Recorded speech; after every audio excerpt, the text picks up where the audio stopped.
You son of a bitch. Hit you with the drop kick, Marty Jannetty. No, I hit you with the drop kick, Marty Jannetty. No, I hit you with the drop kick, Marty Jannetty. No, I hit you with that drop kick, Marty Jannetty.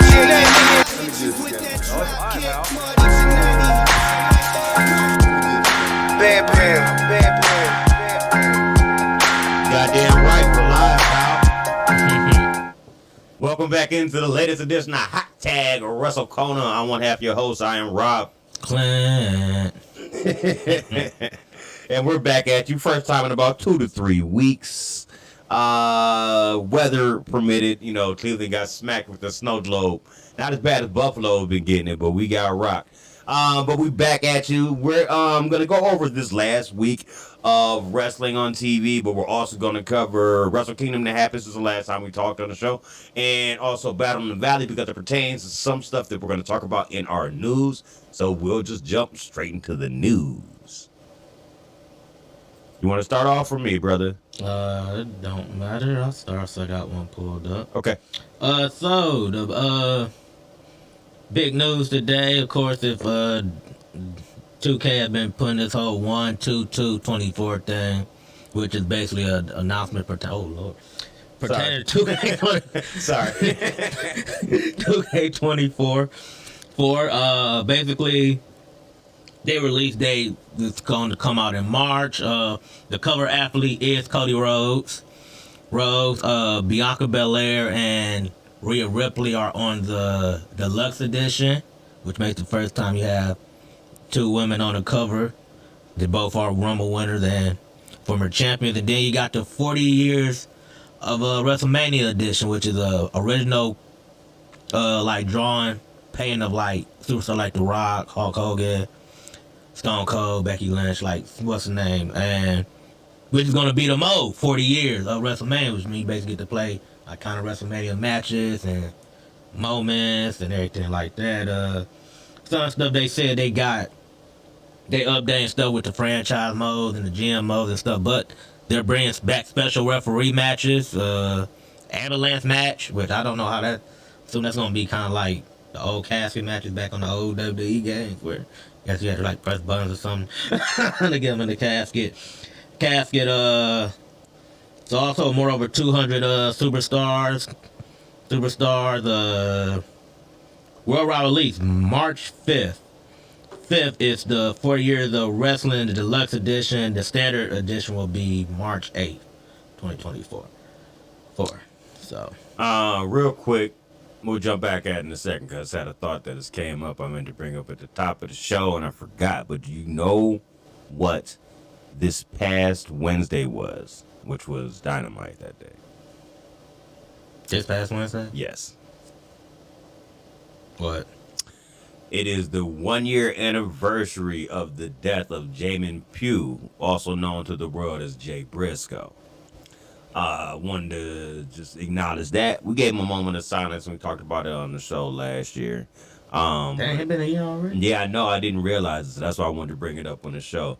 One of the greatest tag teams of all time. Don't feel like they get the full total respect compared to the annals of time of other tag teams, but I think they should be acknowledged. And I just want to say a quick shout out to him and his fam. Mark's still doing his thing. They said the daughter that was in the accident also with Jay, they said will never walk again. She walked on Dynamite this week. So she's doing good. Family's doing good. So shout out to them. And I just want to acknowledge that real quick. Back to what you were saying with the 2K24. That you know, it's going to be dope. I don't know. For me, I feel like you tell me because you cop those more often than not. I feel like how was their franchise mode? I guess I would say like when you take a wrestler and you got to build them. Like, is it like My Rise mode is what it's called? Kind of, yeah. Is it like it used to be back in the day, more like on SmackDown where you fought for like 3 to 6 months and you gradually worked your way from like the cruiserweight to the IC to eventually the world title, or is it you can wrestle on there for a month and get the title shot? No, the way they do it is like they have like storylines. So like they have a male and a female one. So they have backstory. Like the one last year was like for the female one, you basically was like the daughter of a Hall of Fame wrestler, but she felt like she got like shorted and everything like that. So you as the daughter got to pick the path. Do you want to go follow her guidance, or do you want to make your own way?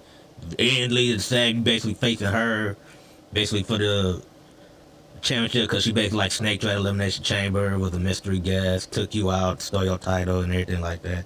The male one is different. The male one is I kind of didn't like, because first of all, it was like, y'all made a guy and it, like, y'all called him The Rock, but I feel like it was like a rip off of like The Rock, basically. Basically. But the way you do it, like, you go through all the major stuff though. Like, you go like Money in the Bank, win all the major like pay-per-views and everything like that. You go. So it ain't like a quick, like, real quick. It's take you some time to do. You can do side missions and everything like that, unlock stuff. I don't do them out rise modes.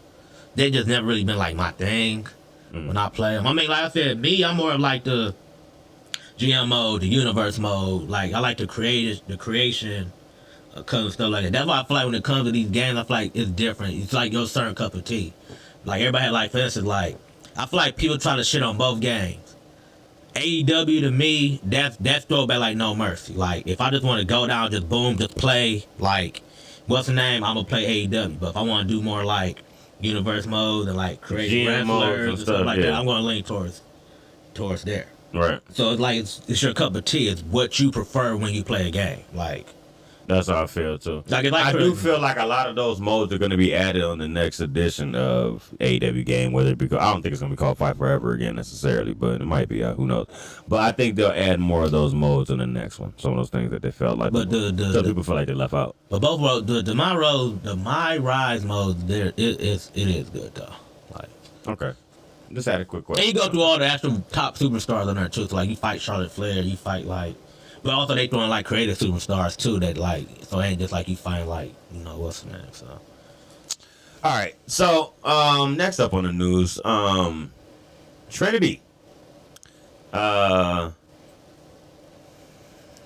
Formerly known as Naomi in WWE. A lot of people think that she may have given her farewell speech at TNA. I believe I spoke to you about this and you were saying that she's probably returning to WWE.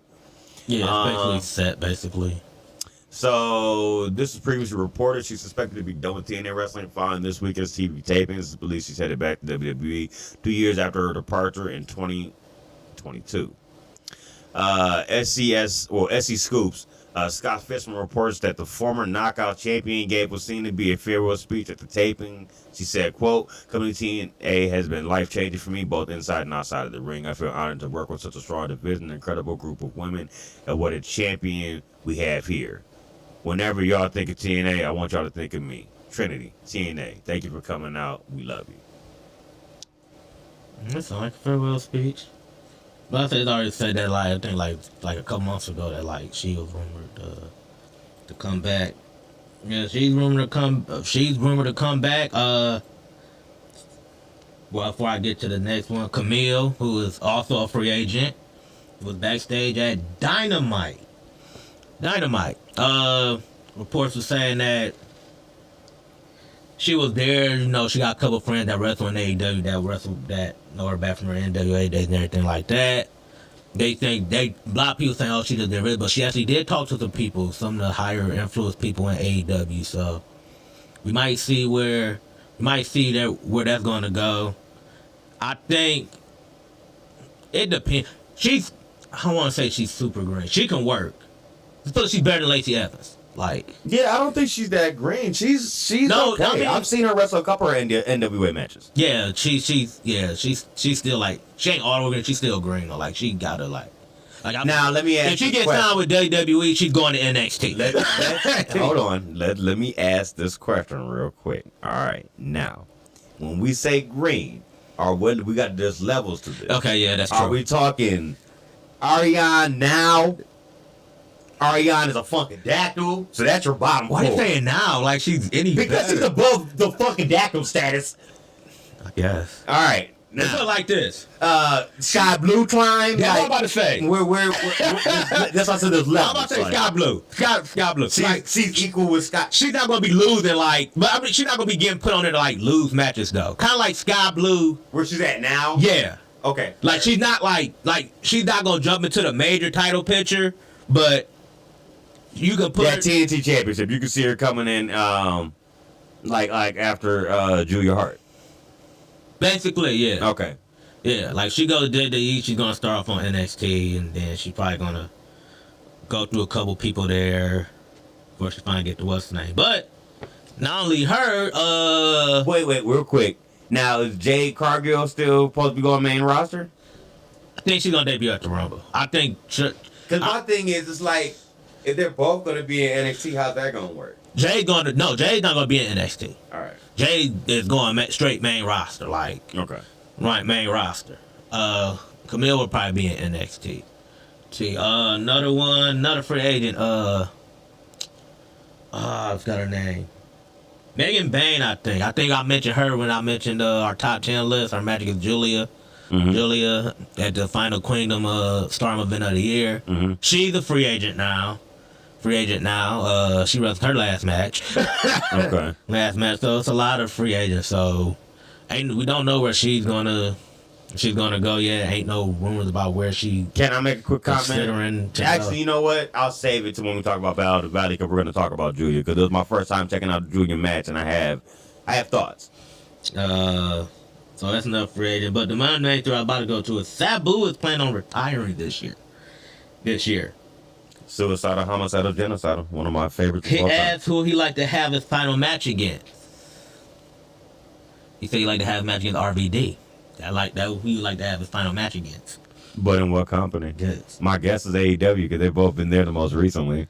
He said Though his appearance was one of the worst matches for AEW, maybe of all time, not even just of the year.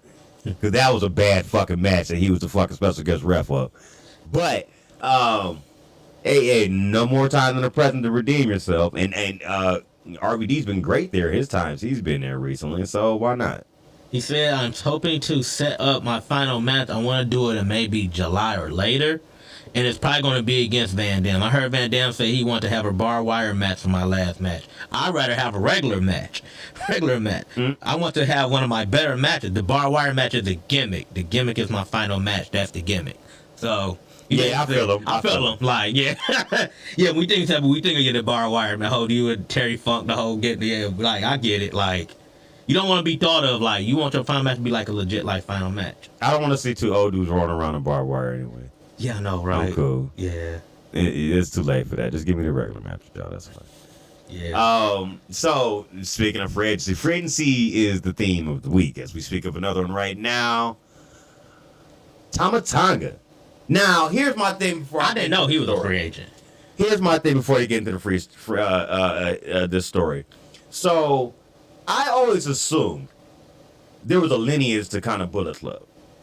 This is what I say. Started with AJ as your leader. Tama was right there that whole time when they started. Also, Machine Gun Carl Anderson and I know who I'm thinking of, but I haven't seen him there in a really long time. Remember that big ass dude that used to be in Bullet Club? He was kind of like the enforcer dude. Rarely had matches. I'm talking back when like Kenny Omega and the Bucks were still there. Always wore sunglasses. I can't remember his name off the top of my head, but he was part of the original Bullet Club. All right. So AJ left with Shinsuke. They both went to WWE. We're talking 2016, right before the Rumble, right after Wrestle Kingdom. All right. So then, basically, Kenny basically stepped to the spot as the leader of the club. Then him and the Bucks, they left. Wait, wasn't Finn before AJ?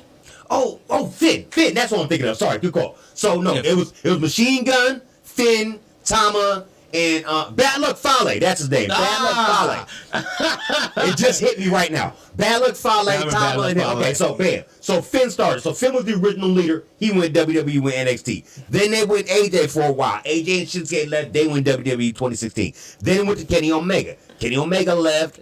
Then it went to Jay White. Jay White left. Jay White left. Now it's David Finlay. I always question, maybe around the time that they gave it to Jay White, I can see why they did that. He was high coming off an excursion, and they were giving him the big push in the main event picture. But if at the least after him, why did they make Tama the leader? I know it's split off now, because you got House of Torture, which is his own faction of Bullet Club with Evil, which I fucking hate. Then you got the War Dogs, which is a whole nother section that's led by David Finley and them. And there's nothing against David Finley, but I kind of always saw him in that number 2 role. I've never seen him elevated to the 1 like they have. And he's not like most of the ones that've been like the leader of the Bullet Club have been main event players. Finn, AJ, Jay White, Kenny Omega. Those are top guiding stars for their company. David Finley don't match that. He's okay. He's not there yet. He's not there yet for me. So I always wonder why they didn't put Tama in that spot. Yeah. I also think, too, he kind of was named himself because you got to remember, he had a couple scratches. Because he kept teasing going to WWE, fighting Roman Reigns and fighting all these others. They probably looked at like, well, I don't know. You seem too wishy-washy to try to jump ship. Now, you probably were just trolling or talking what's name, but they probably looked at like, I don't know. So maybe we'll just probably put my... You know, he resigned all them times, though. Yeah. But, you know, it crossed his mind. I think if he wouldn't have let it been public as he was with it, like he over here, like, tweeting Roman Reigns, trying to bake and threat, do all, like, they was going back and forth. Yeah, I maybe they probably would have, like, okay, we'll make you the leader. But maybe because since he went public, they probably looking at, like, well, can we trust you, like, to stay here, like, long term? If something don't go right, you gonna want to leave, or, like... So they probably were like, maybe we'll go with somebody that we can trust, somebody that we feel comfortable with, that we know is here. And do you remember right before when the Bucks and Omega split off and did the Elite, but they were still part of Bullet Club, and that pissed off Tama Tonga, Loa, and Bad Luck Fale, and they came in and kept beating their ass after matches and shit. Like, this ain't what Bullet Club about. We about Bullet Club about. Y'all done started your own thing. Y'all separate from us. That's around the time I thought they were gonna start doing that push for him, and they never really did. Well, back to the story now. As previously reported, Tama Tonga said goodbye to New Japan Pro Wrestling as he will be leaving the company after 14 years. He previously stated he wanted to move back to the U.S. and spend more time with his family. In a recent episode of the Wrestling Observer Radio, Dave Meltzer's noted that the WWE is interested in signing Tonga and has been for some time.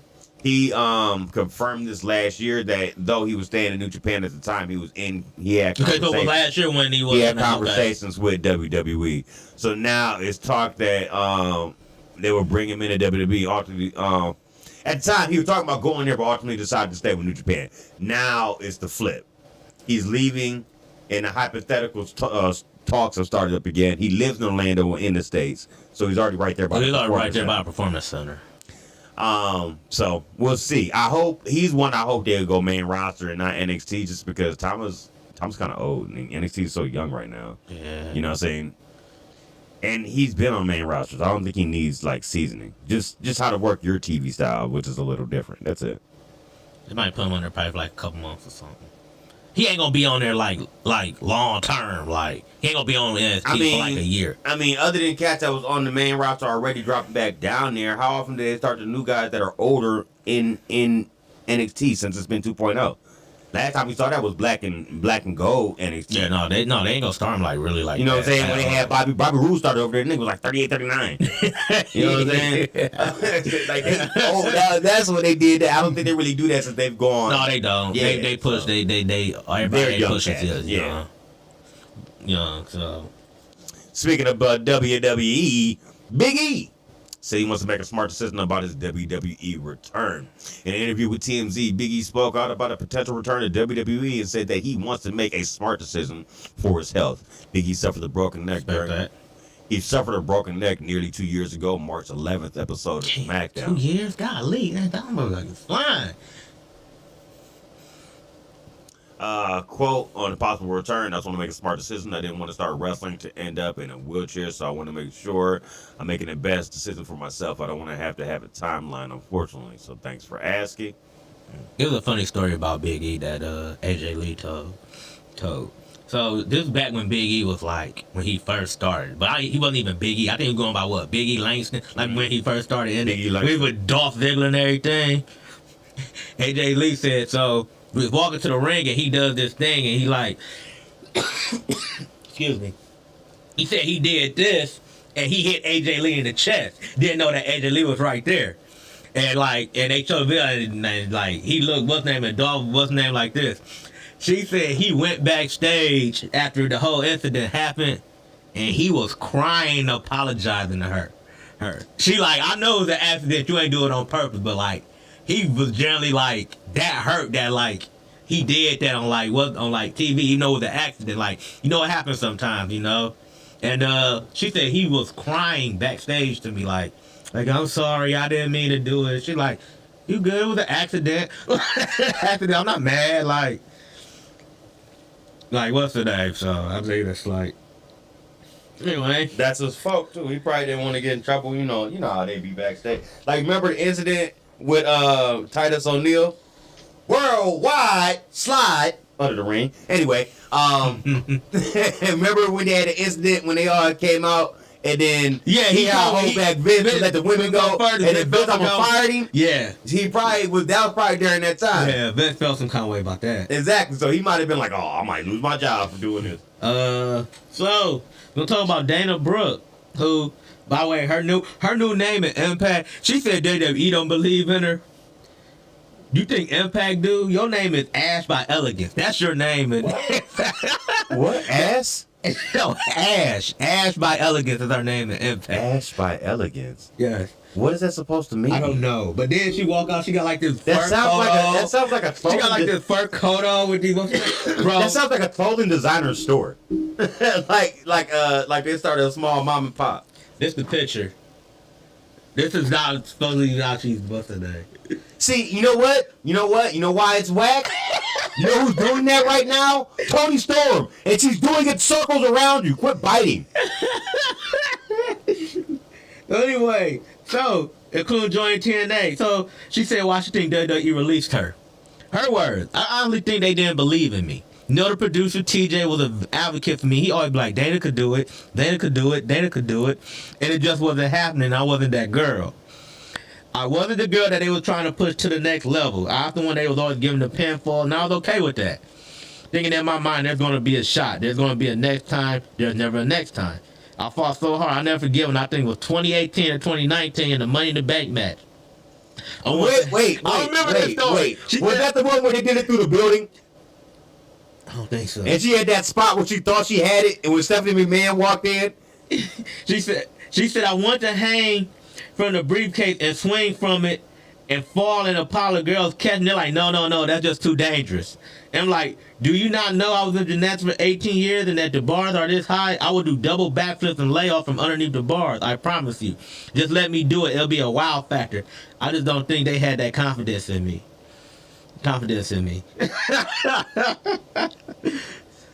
She did tell a story about how she wanted to do that like a Money in the Bank though. Like, she just wanted to hang from the what's the name, and then like she don't grab it, but she like loses her balance and she like fall on top of everybody like.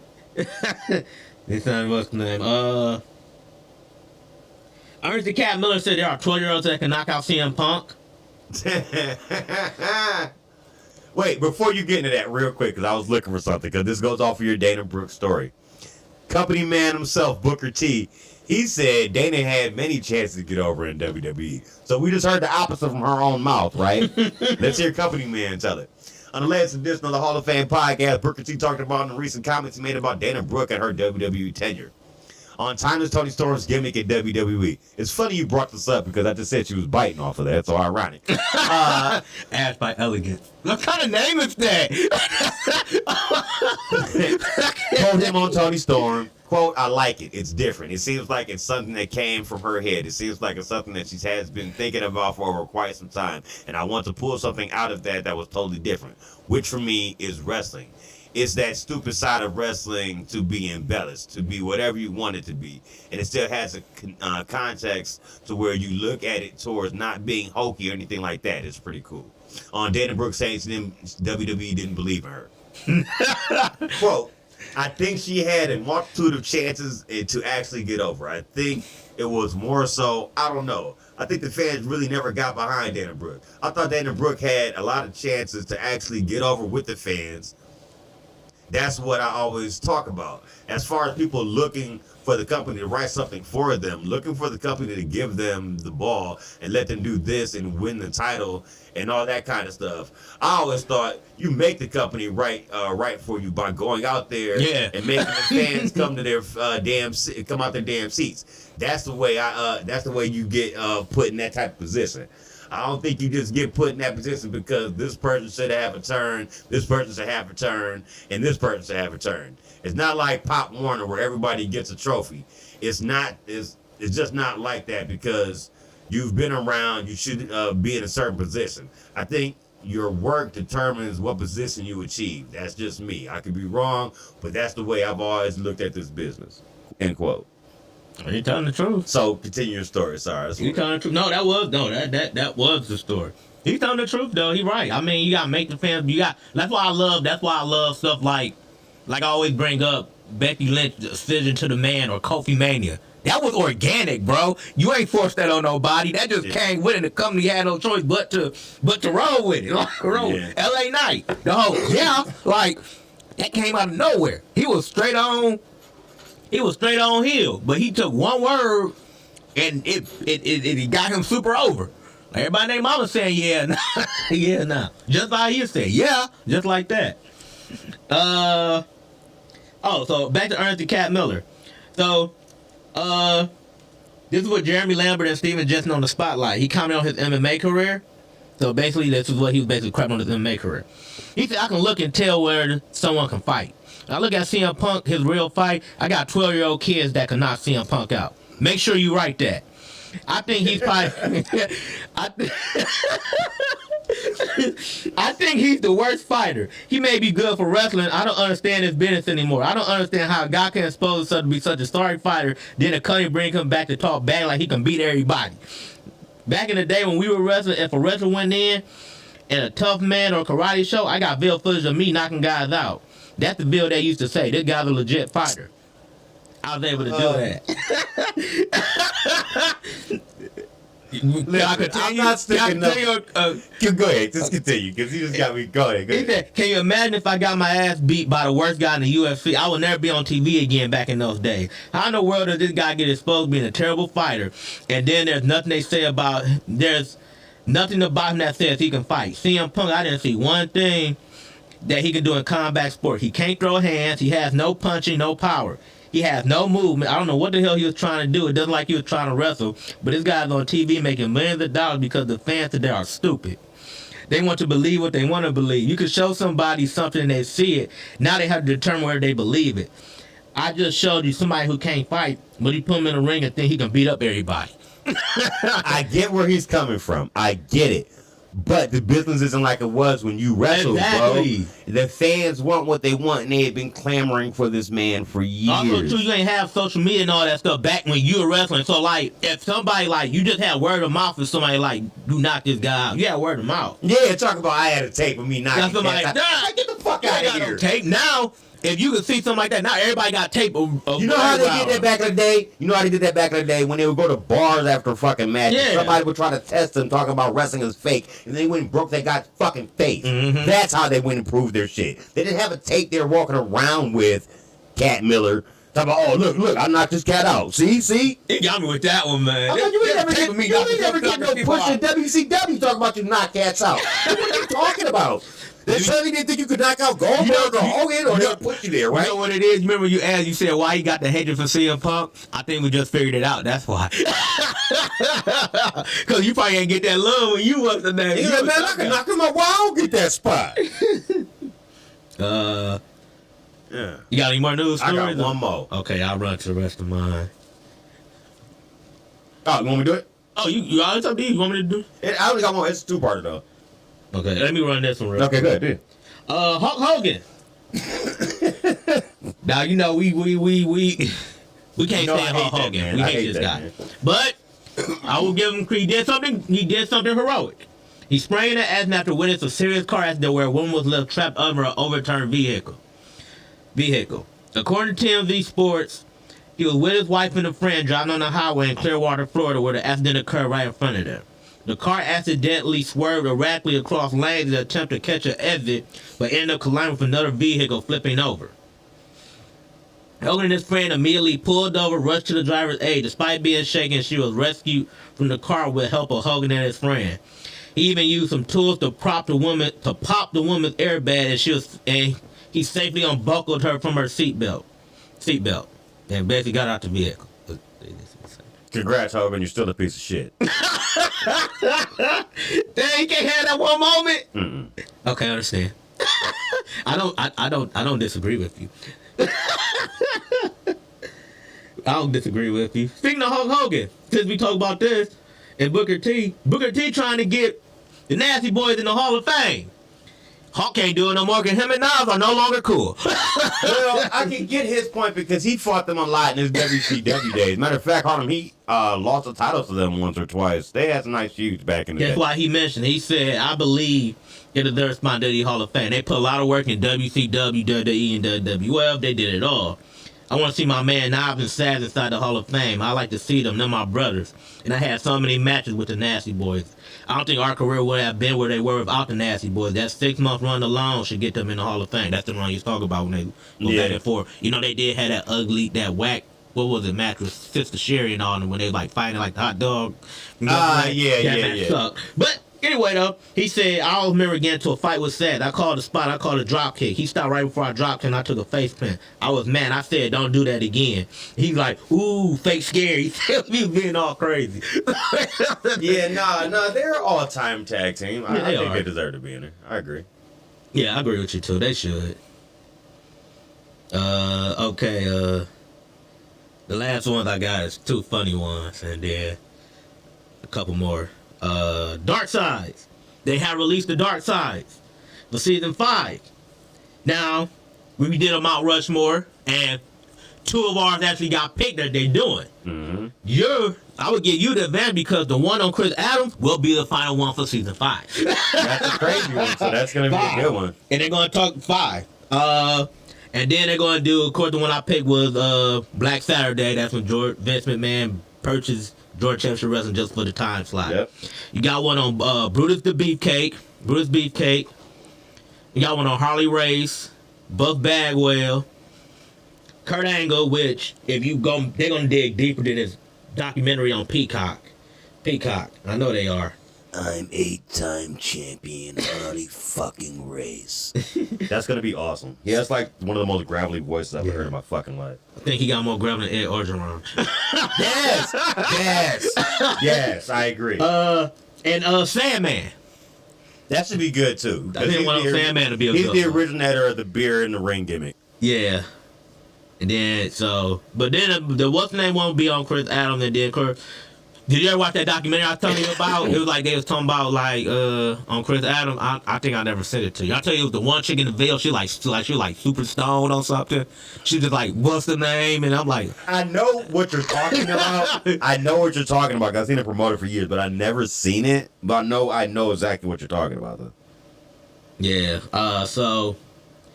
Well, we got that one. Seth Rollins got hurt during this match on Monday Night Raw. We get into it. He had a MCL tear and a partially torn meniscus. Almost both. So basically, he got pulled from house shows. They don't know if he'll need surgery or not. I heard they're still trying to get But him they're back in time trying to. for the But Rumble. they're saying that they might do something. If he don't need surgery, they'll probably take him on TV so he can come back in time for Mania. So I heard they may keep the belt on him too. Mania, they probably would. And you know what? You know what? He deserve it though. Here's the best thing. No, I give you the best example of this shit. This is Ryan. I believe it was Ryan Satin that said this in a tweet. He said, "You have a champion in the other show who's defended it 3 times over the last year." You got to fit it 3 times in like a month. Yeah. So like, I don't think it's a problem if you keep it on him for 2 months. Yeah, it's not. I was like, yeah, I get you put it that way. You got. Yeah, it's not. They said that he's been tough and been show great result even after the injury happened in the match. So that one. Then another injury story too. Unfortunately, this was happened. This is on the NXT side. Cora Jade, she tore her ACL at a live show. Her fine, but Live show. Her match against Lara Valkyria. they had to throw up the X and what's her name after she took a power bomb. So I don't know. So They like tore her knee up?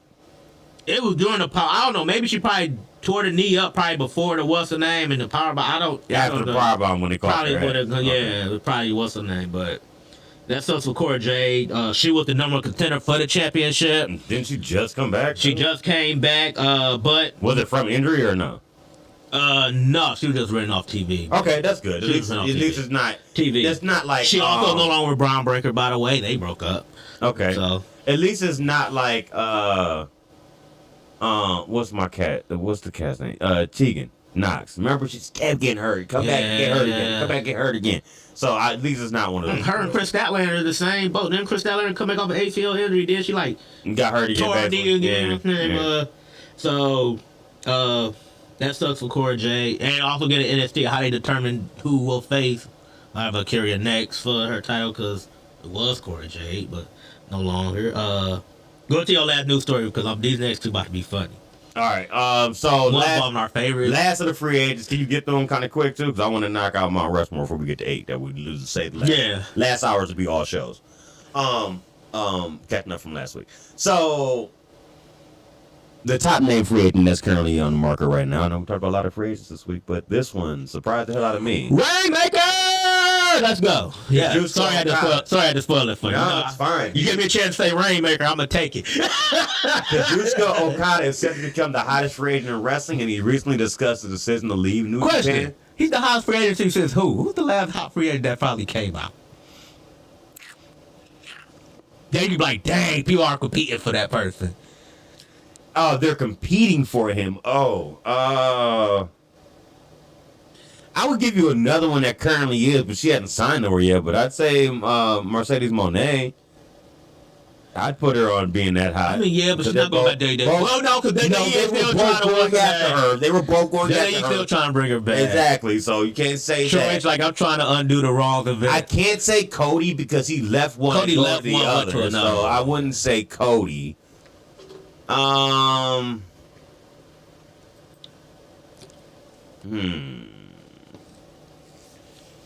That's a hard call because a lot of cats have maybe Ospreay. Because I heard I was thinking Ospreay. He talked with WWE I was too. thinking Ospreay. Ospreay's talking with a whole bunch of companies. Yeah, so I'd have to say probably Probably Ospreay. Yeah, that'd be my guess on that one. Anyway, so Everybody knew he was going to AEW though. It was like we all knew. New Japan announced on Thursday Okada was leaving once his contract expired at the end of the month with a few final matches in February, finishing up his commitments there. Okada spoke with Tokyo Sports about his exit. Here's what he said. This was translated to I was about to ask, is this translated? Yeah, I'm not about to read Japanese. I don't want you to. On leaving the company, quote, first of all, my contract was up for 5 years. My contract of 5 years was up this year. The last year of my contract. It was So you said his contract was up 5 years ago. Like, what? Did you have something out of this He kept love for the company? He just kept doing Jordan deals, signing 1 year deals every year. It was LeBron James. It was a good time for me to think about something. When I thought about whether I was signing the contract with New Japan Pro Wrestling or whether I would want to look at other worlds, I thought maybe this is my last chance. He's 36 years old, by the way. That's part of the reason, too. On when he made his decision, of course, the company talked to me about various things, and I had been thinking about it for a while. It was really only recently that I had made the decision on why I decided to go. Quote, after announcing that I was quitting and going on the tour, I felt too comfortable. I wonder what would be like. I started my wrestling career in Mexico. I came to New Japan Pro Wrestling. I became the Rainmaker 12 years later. Maybe if I stayed there, I could wrestle without any inconvenience. But I don't want to become the same Kazuchika Okada without such hunger. I don't want to be in a situation where I have to rest on my laurels. If I were a human Okada, I would have friends here and I'd be able to be in the best environment. But as wrestler Okada, it was different. One more story on this. Somebody else who would know the man very, very well would be Kevin Kelly of AEW announcing team, formerly head announcer of New Japan for years. Okada, as we said, he's expected to leave when his contract expires at the end of the month. Former New Japan announcer Kevin Kelly noted in an interview with the Wrestling Observer Live via Fightful that the company hires a company that hires Okada needs to take its time bringing him to weekly television. Kind of a long quote, but it's only one thing, not multiple. Quote, he said, with him, the simpler is the better. The idea that Okada is a larger-than-life star, and I think how the producers choose to present him. If you put him out in segment 1, in the middle of the ring, as to open the show, it might not come off that well. If it's got other people around and he can feel more comfortable in that kind of setting, let's find out where he's most comfortable. Let's put him in that, and then let's expand over time. I don't want to freak him out and hurt his confidence.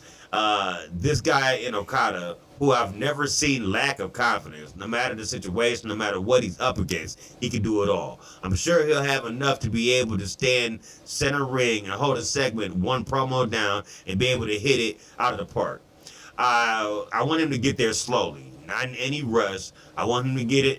I want to get him over, and I want to make sure everybody knows that this guy is the real deal. I would use other people's voices. I would have people who have wrestled him. I would have people who know him say, this guy is awesome, and everything in this company that's changed now because he's here. That's really all you need to say. Let the picture tell the story. Commission the footage from New Japan. Show the highlights and major moments. Show incredible athleticism. Let's tell this guy's story over and over again. Then you make the first match a big deal. You can do it. There's no rush. You don't have to rush this guy on TV. No matter who it is, we don't know where he's going to wind up or what he's going to be doing. My advice would be don't rush. Take your time. Let him get comfortable. Let's make it a home run because he's worth it. Agree. End quote. So continue with your last two stories, and then we'll get into Mount Rushmore. Okay, so a couple lawsuits. Remember this when we talked about Marvin Jackson's lawsuit? The guy that they had injuries sustained at WrestleMania 38. 38 when he experienced hair loss in his left ear because of a pyro blast, and he was suing for $1 million for damages, penalties, costs, prejudgment interest, attorney fees. Well, the scheduled court hearing for that has been canceled. They both been notified that the court make the decision on the appeal without a formal hearing. So there's no time frame for that court ruling. So you might not get nothing in that one, buddy. And then again, it's WrestleMania. You know it's gonna be pyro there. The only person that really does Pyromania is Cody. What's the name? Last story. Are you ready for this one? You remember our friend Anthony Dwayne Wilson? Mm-mm. He has refiled that lawsuit against AEW and WWE. The guy said he created it. Refiled it. The guy said he created that. He refiled that lawsuit. It got dismissed on November 3rd. On November 3rd, he has refiled it. Hell no. We ain't about to go into everything that he said. He basically said that he had stuff with remember the Bullet Club and they stole and they infringed on his what's the name. He's seeking for $250 million. He also wanted to be part of a board chair and fucking freelance work and resolutions, demand of all ships and plunders, and he's going for broke here. My man, I want everything. Y'all took everything from me. I'm still trying to figure out really? Anthony Dwayne Wilson, no. It's okay. Why keep using this whole government? I'm gonna use this whole government now. You deserve for that. Come on, man. They infringed off you. First of all, if you're gonna say anything, why are you not even saying New Japan the one that? Why you not saying them? Saying them? Well, I'm assuming that's the one you would go after, right? Because they the one that started it. Did you start it then? I don't know, bro. I mean, the only thing that they do at New Japan, they do the Too Sweet thing. That's it, and they don't even do that no more. No more. Maybe that's why he think he got a chance in this lawsuit. See, ever since I filed that lawsuit, they don't do that no more now. They start doing all this. Yeah, that's why he think he got a shot. He said they're listening. Or he filed it. He said he filed it. He filed that $250 million lawsuit. let's get into it. So, our Mount Rushmore this week. This was your idea. Yeah. It was a tricky Mount Rushmore. Excuse me there. 4 changes to improve the major companies in 2024. This strictly referring to WWE, AEW, and New Japan Pro Wrestling. I'll get started since I came up with it.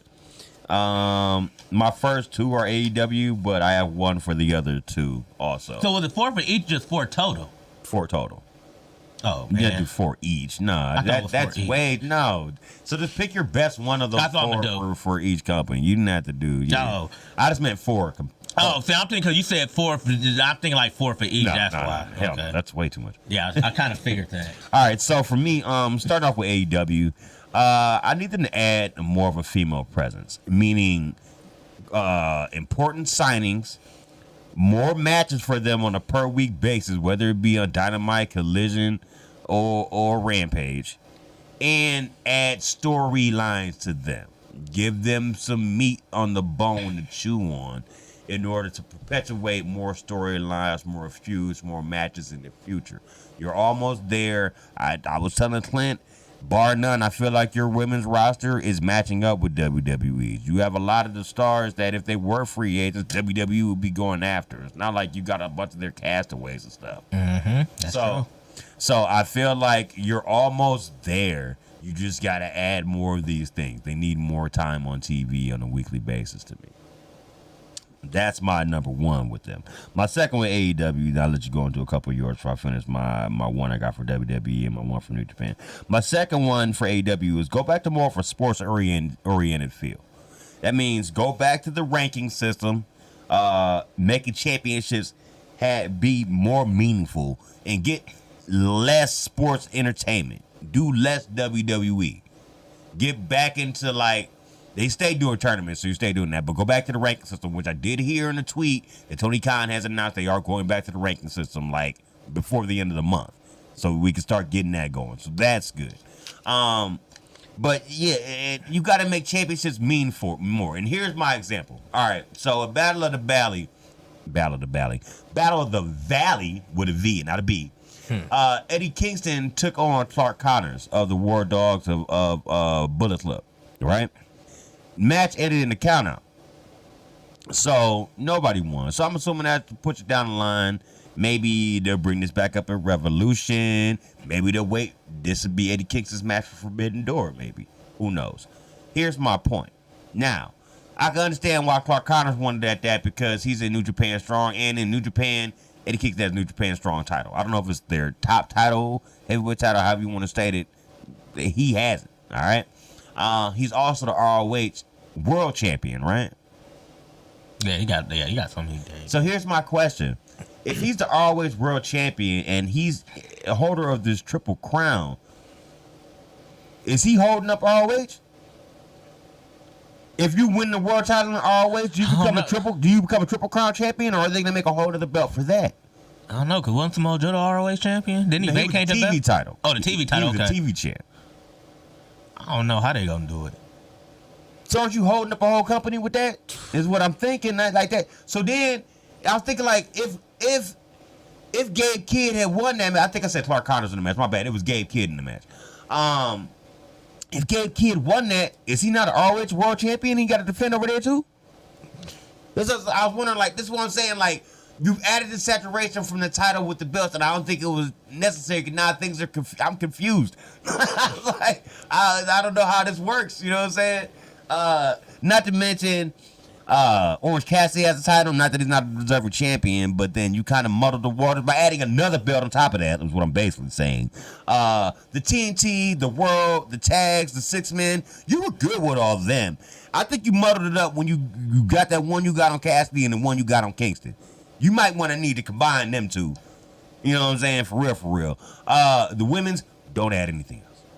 You got a TNT, you got the World. Keep it there. The next thing will be a tag, and you don't even have an established women's tag division, so please don't jump before you need to. You know what I'm saying? To me, that'd be jumping the shark.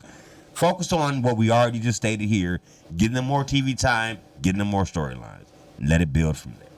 Put some character to him. That's my 2 for AEW. Please go. One for AEW, I guess it's kind of piggyback on what you say. You bought ROH. I need you to utilize them more on Dynamite. Get rid of probably Collision or Rampage and probably do some of ROH there instead of putting it behind a paywall. Here's my thing with that, because I agree. Because I don't think you have to do that. You already have a network. Why can't you show ROH on TBS on the day that wrestling doesn't happen? Like, give ROH an hour. What time does NXT come on? Because NXT's 2 hours, right? What time does it come on USA? 8. Why can't you do ROH from 10 to 11 on TBS? Yeah.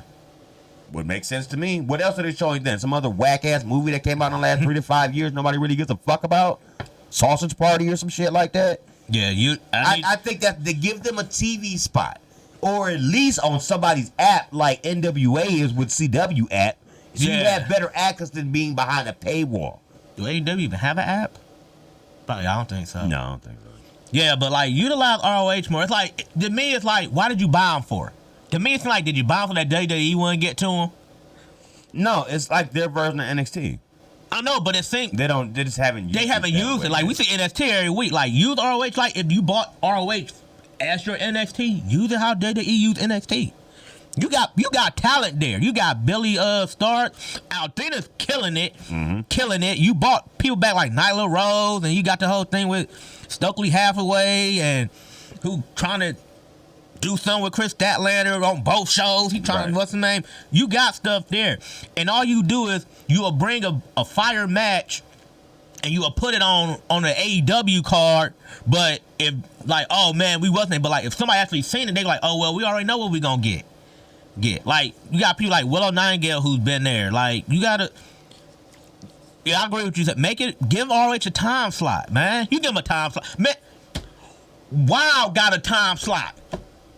And I'm not crapping on AJ Lee when I say that. I'm not crapping when I say that. Hold on. Wait, don't they got a time slot on like Access TV? But they still got a time slot. All right. That's my point. All right. That's my point. They got a time slot though. Like, come on, Tony. You got all this money, bro. All this money. Like, come on, man. So that's one for AEW. WWE, this one for me. I mean, the obvious one you can say is their tag team division, but I'm not gonna go that route. I need y'all to stop gapping pushes for Superstar. What I mean is, don't give me 4 months of Ricochet being like a major player, and then I don't see Ricochet for like another 4 months. Guess what? He's somebody I forgot to mention. He's an upcoming free agent. Without no. He's an upcoming free agent soon, and I would like him to come to AEW so we can get him versus Ospreay. Get Flippy Shit Part 3. I don't think piss off the whole wrestling world. Well, not us. I ain't gonna lie, but it'll piss off the Booker T's of the world. It will. Ricochet, I think, is a WWE lifer at this. His girl, I don't know. His girl there. Bruh, that doesn't matter anymore. I'm not saying people date across companies. People are married across companies. That does not matter anymore. I'm not saying that matter, but I'm thinking to me, it's kind of seemed like the way he was. He carries like he's like a lifer, Like he's like kind of like disappointing because you should look more on yourself. You're one of the top wrestlers in the world, and they have brought you down here. I mean, they have. Not you. He hasn't been hurt. His performance hasn't fallen off. The company just doesn't give a fuck. But you can also look at some people that be like, you know what? They probably feel like they did everything. And they just want the money. Shinsuke Nakamura himself missed that. He said, look, I'm comfortable surfing and they can pay me while they can't find nothing for me on TV to do. He like, I'm cool. He like, I did everything. All right. Listen, Ricochet, eventually you're going to feel like Dana Brooke, I think, so. All right. But like, just to stop gaps though, like you push these guys and then we have no reason for why you stop pushing them. Like, I get if they did something like that got them in trouble or they failed a drug test, did something like that. Then I understand why you don't push them no more. But like, it's too many guys they stopgap pushing out, and Ricochet was one of them because everybody was behind Ricochet. He had these banger matches with Logan Paul. I kind of think the whole Braun Strowman thing being hurt kind of messed him up because I feel like they're trying to do something with that with a tag team. But like, Megan Logan Paul, it's like they would just go wild without seeing Ricochet at all. Like, I don't get it. So that was one that I had for them. For WWE. Of course, you can go tag team, but that's too easy, though. We all know WWE tag team is just bad. Men and women, they're both bad, okay? Yes. They're both bad. The women's tag team division seems to be fucking cursed. Yeah, I know. It was over last year. I'm hoping my girl Kane Carter don't get hurt. It's in curse. Somebody's due to get hurt. But stopgap for pushes is that one. AEW, I need you to utilize ROH more. You said it perfectly. Give him a time slot. Like I said, WoW got a time slot. WoW got a time slot. You can find a way somewhere. You got money, bro. Somewhere in this Warner Brothers Discovery deal, they have some defunct channel that don't you got something with Max or something? Like streaming wise? Yeah, but that's streaming though. I'm talking about on a weekly basis. Like they gotta have like some like Outland Network or like Spike 2 or something you can put them on. There's something on TV. All them damn cable channels. There's somewhere you can air that shit. You can't air that motherfucker on TBS because they don't really have it on TBS, so they just show them crappy movies. You know what they ain't they team coming with TNT? Yeah, they're on TNT. That's where Rampage comes on. Yeah, put on TNT. And Collision comes on TNT. Put on TNT. All right, you could put on TNT. I don't know TNT. Well, I mean, you can't put on there because basketball, but you can put on there when ain't no basketball. Basketball usually not on Tuesday nights on TNT. That's why I said Tuesday nights, not to compete with NXT. They put at 10 or 11. It's just a night that makes sense for them. Yeah. Put like, on at 10 or 11. Wait, they use no, you can't. Basketball sometimes is Tuesdays because Thursday is always their basketball day. And ESPN is Wednesday, Friday, but sometimes they do Tuesday, Thursday. You can't do it Friday because so that's why TNT that channel may not work. But like TBS is perfect. You're already fucking on there. Yeah, you're already on there. So it makes sense to me. Yeah. So that was 2 so far I had. Okay. And those are both new AEW or New Japan? I mean, WWE. AEW, WWE. Okay. Okay, so I got 2 more. My New Japan, build more young talent and take over your main event scene and add a new top gaijin. I guess if I'd have to assume, like we were saying, David Finley's their current top gaijin. Will Ospreay, who was their top gaijin, he's signed with AEW. Kazuchika Okada is now leaving. Tama Tonga wasn't the main eventer, but he's leaving, so that's more talent leaving your company. And you need to add more to your coffers because at this point, a lot of people are looking at you were top 3, and now you slipped down to that second spot where the top 2 are just AEW and WWE. So in order to get yourself back in the eyes of many in that top 3, credential area, they got to add some. Now, for me, in my mind, one I would make a main eventer off top is Shingo. Shingo needs to be in that main event. I'd almost break him off the Los Ingobernables and let him do his own thing, whether it be solo or with his own faction, but he should be a main eventer. Naito's a main eventer, but that's only going to last like another 2 or 3 years because he's falling apart as far as injury-wise, but he's the current world champion. David Finley is getting there. I don't think he's quite there yet. I know they want Sonata there. Sonata in that title reign over the last year hasn't really gotten over, but maybe they want to put him there, think he's there, whatever. And then I really can't think of a 4th right now off the top of my head that they currently have in the company. So I don't know if they got some new young lions or is coming back from excursion or what, but they gotta revamp their whole roster right now because a lot of their top guys that had people looking at them like that are leaving. Yeah. Yeah. Oh, that was your. No, I'll give my last one right quick too. And my last one for WWE is to freshen up your championship, your champions from top down. Everybody needs to lose their belt. Seth Rollins, we know he's the top guy there. Put somebody new in that spot. Make a star. We about to put somebody in that spot now with Seth Rollins being Roman. Oh God, Roman Reigns. Yeah, they just said we don't need to talk about Roman. They just said he passed Bruno's second reign. Bruno had a reign of 7.5 and 4.5. He just passed the second one, bro. This ain't 1972. Take that belt off of him. Or don't give him both. Hey. Freshen it up. Hey, take it off. Hey, you know what's another I agree one? with I got another one. Guess what? You know what they did? One of the best things Triple H has done. He got rid of that motherfucking Butch shit and brought back fucking Pete fucking Dunne. Now, have him be the one that beat fucking Gunther. Put Gunther in the world title picture. Oh, run it back. Run it back. Have him beat him for it. That was a banger. That would be a good way to start building a new star. A star you already had. Yeah. Build him back up. Put Gunther in the world title picture, bro. Yeah. That shit's gonna get it started. Start freshening that shit up. They got him, we already talked about they got him with Tyler Bate right now. We already told you how bad the women's tag title picture is right now. So I don't even know how they can rehab that. The women's world titles. Hey, yo, Scott haven't defended that shit for like twice since he got it. But exactly. But for me though, you gotta start having her defend it. That's freshening it up. I'll let Io have it, but you gotta have her defend it. She gotta defend the belt. Rhea's been defending it. I don't want to take it off her because she has been good with it. I just wish they give her better competition.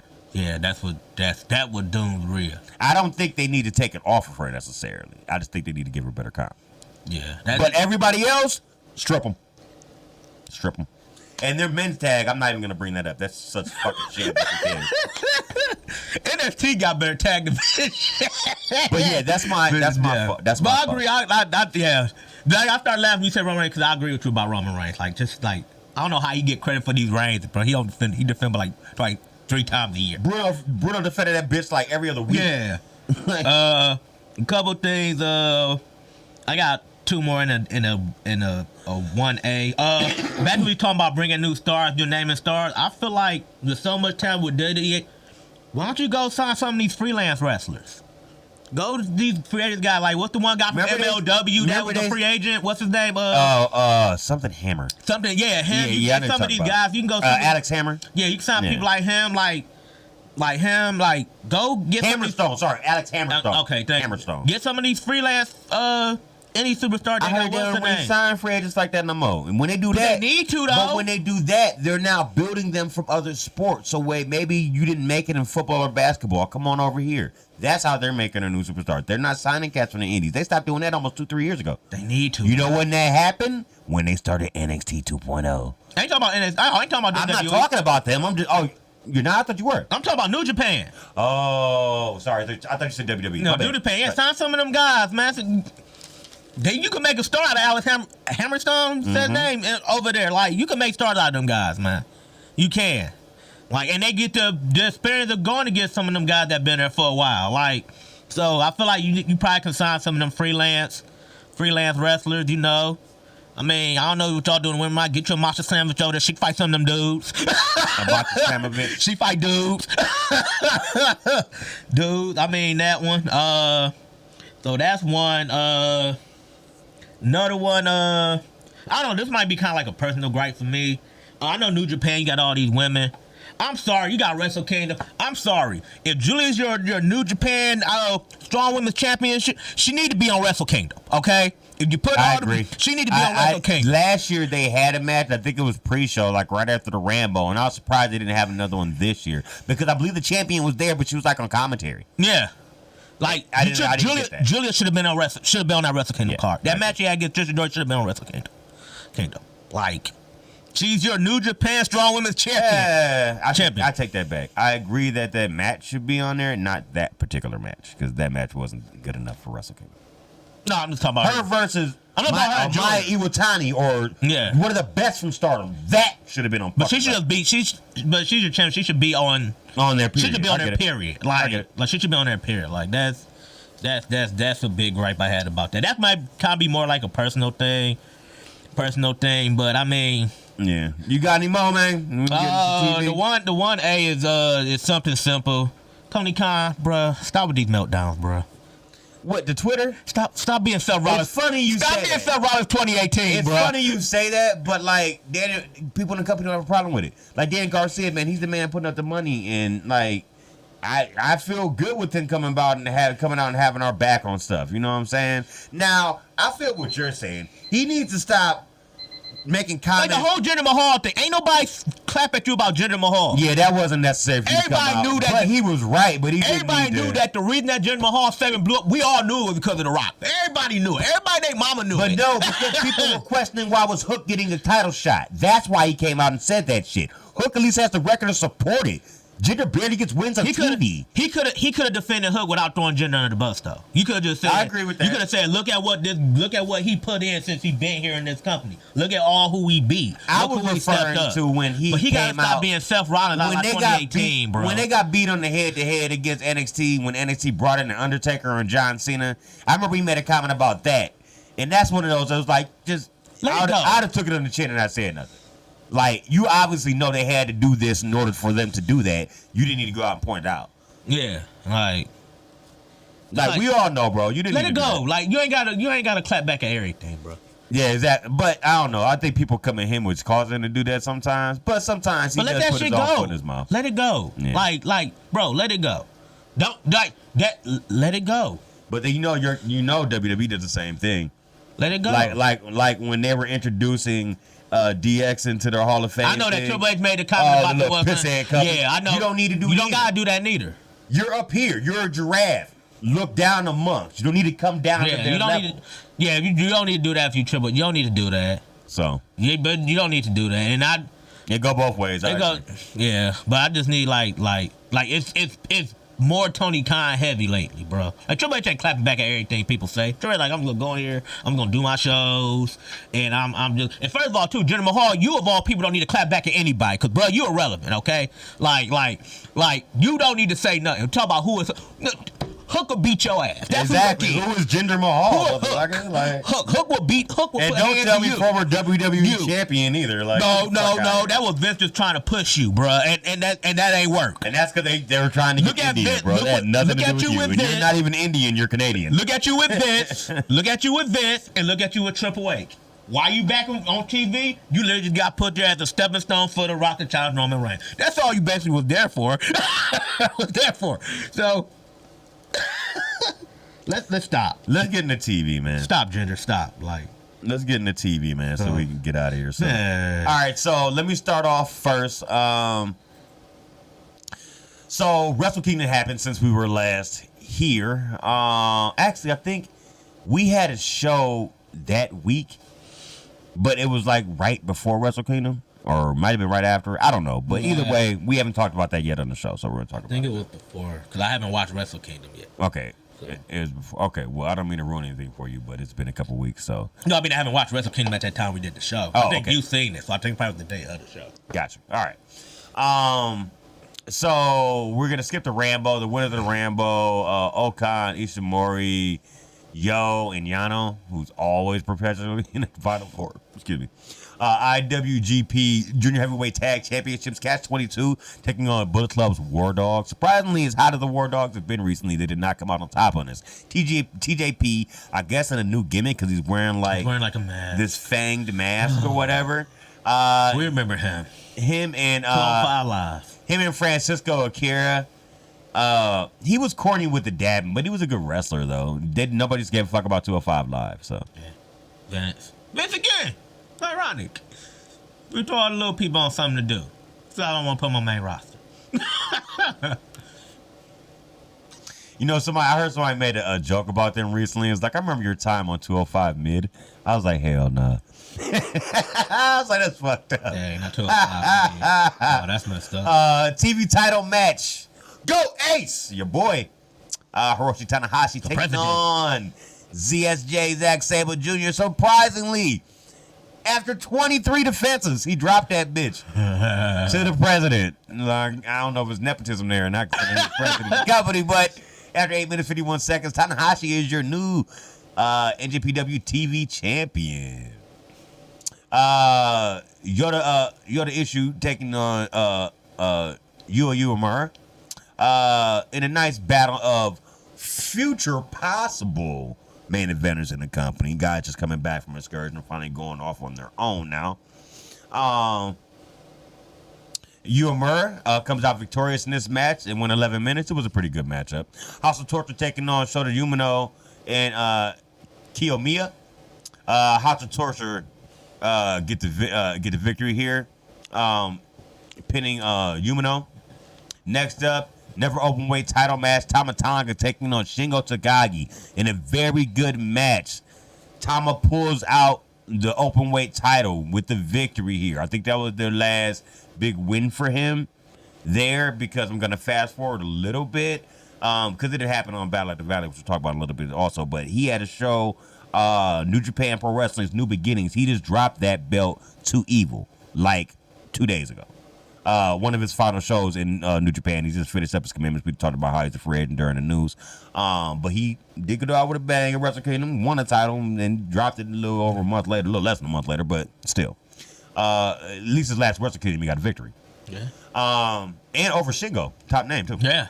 Also, at this next part, we got the induction in New Japan of Dolph Ziggler, now just Nick Nemeth, and his brother Ryan. I'm guessing they're going to be a tag team. But Dolph are doing solos because Dolph started a beef, I believe, with David Finlay. Yeah, I'm pretty sure it's with David Finlay. So they got some matches coming up pretty soon. What were you going to say? I cut you off. My bad. No, I was saying, wasn't his brother in AEW or still in AEW, or he's no longer with AEW? I don't believe he's no longer. I think he's no longer with AEW, but he was. But that's as of recently, like as of end of December type of deal. Like maybe they decided not to re-sign him or something. All right. The New Japan, they came out right in time for the IWGP Tag Title match and / open weight tag title match. Bishamon, which is Hiroki Goto and shitty ass Yoshihashi. Though some people feel like he's come up over the last year, he's still shitty to me. Versus the Gorillas of Destiny, God. God loses this one.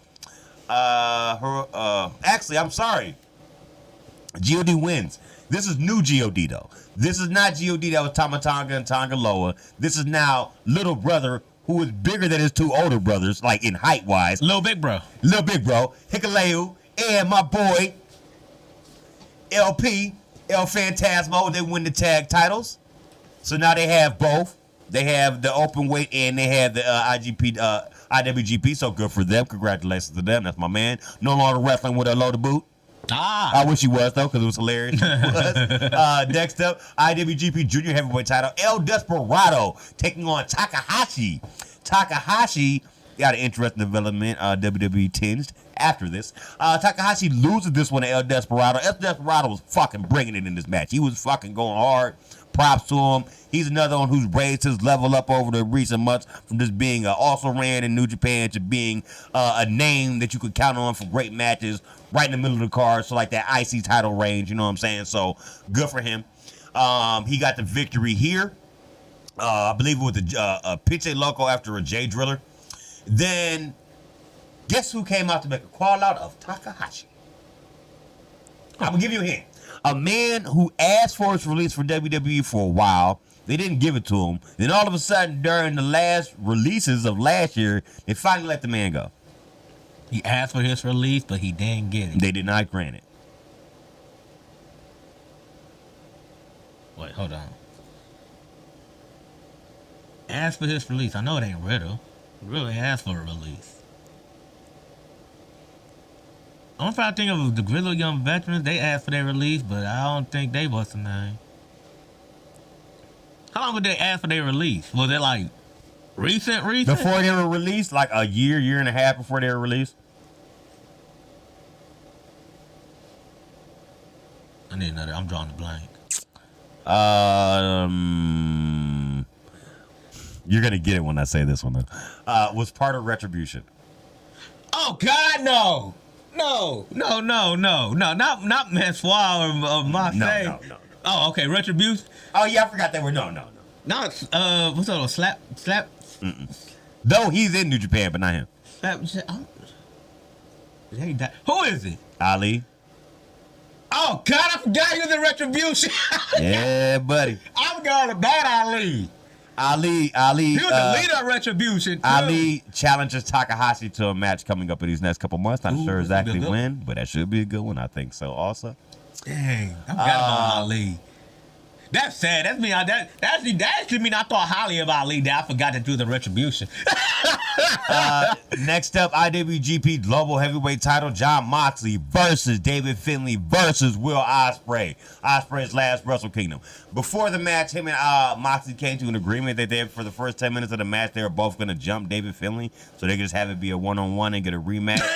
And get a rematch of their match from Windy City Riot that had that weird ending. Remember, as the ref, like it looked like he counted two, but then he gave the match to Moxley anyway. Yeah. I'll tell you about that. So they wanted to rematch that and to take Finlay out. Well, they kind of did that for the first 10 minutes, but then that didn't work out. So they ended up wrestling each other anyway.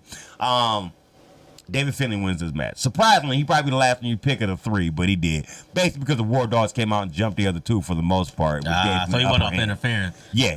He outlawed Roman Reigns. And then as he was leaving, when he started talking shit to Dolph Ziggler. So they'll have some matches coming up soon too, because Dolph Ziggler then addressed him in the post-match press conference, and then they started brawling at the press. I said it. They like pulled the judge. They like jumped over the table or something. yeah, type of thing. Yeah. So that God love New Japan press conferences. They're so awesome.